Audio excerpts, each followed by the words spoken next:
ഇസ്രായേലിലെ കിര്യത്തിലെ military headquarters Hezbollah അടിച്ചു തകർത്തു എന്നുള്ള റിപ്പോർട്ടുകൾ പുറത്തു വരുന്നുണ്ട്. അതിന്റെ വീഡിയോ ഫൂട്ടേജും പുറത്തു വന്നുകൊണ്ടിരിക്കുന്നുണ്ട്. നമുക്ക് പരിശോധിക്കാം.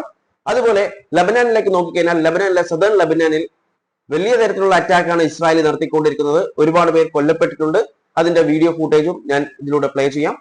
അതുപോലെ മറ്റൊരു കാര്യം നോക്കിക്കഴിഞ്ഞാൽ ഇവിടെ നിന്ന് ഇസ്രായേലിനെ സപ്പോർട്ട് ചെയ്യുന്ന ചില ആളുകളുണ്ട്. അവർ പറയുന്നത് ഇസ്രായേൽ തീവ്രവാദത്തിനെതിരെ പോരാടുന്ന ഒരു രാജ്യമാണ് എന്നൊക്കെയാണ്.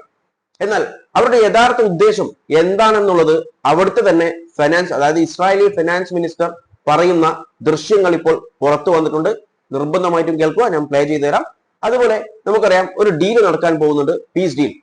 പാകിസ്ഥാനിൽ വെച്ച് US-ഉം ഇറാനും. ഇറാന്റെ റെപ്രസെന്റേറ്റീവ്സ് അവിടെ എത്തിച്ചേർന്നു, അതായത് പാകിസ്ഥാനിൽ എത്തിച്ചേർന്നു എന്നുള്ള റിപ്പോർട്ടുകൾ പുറത്തു വരുന്നുണ്ട്. അതുപോലെ ആ ഡീലിൽ എന്ത് സംഭവിക്കും എന്നുള്ള റിപ്പോർട്ടുകളും ഇപ്പോൾ പുറത്തു വരുന്നുണ്ട്. അത് നമുക്ക് പരിശോധിക്കാം. ആദ്യം തന്നെ ലബനാനിലേക്ക് പോവാം. സദേൺ ലബനാനിൽ ഉണ്ടായിട്ടുള്ള ആക്രമണങ്ങളെ ദൃശ്യങ്ങൾ നമുക്കൊന്ന് കാണാം.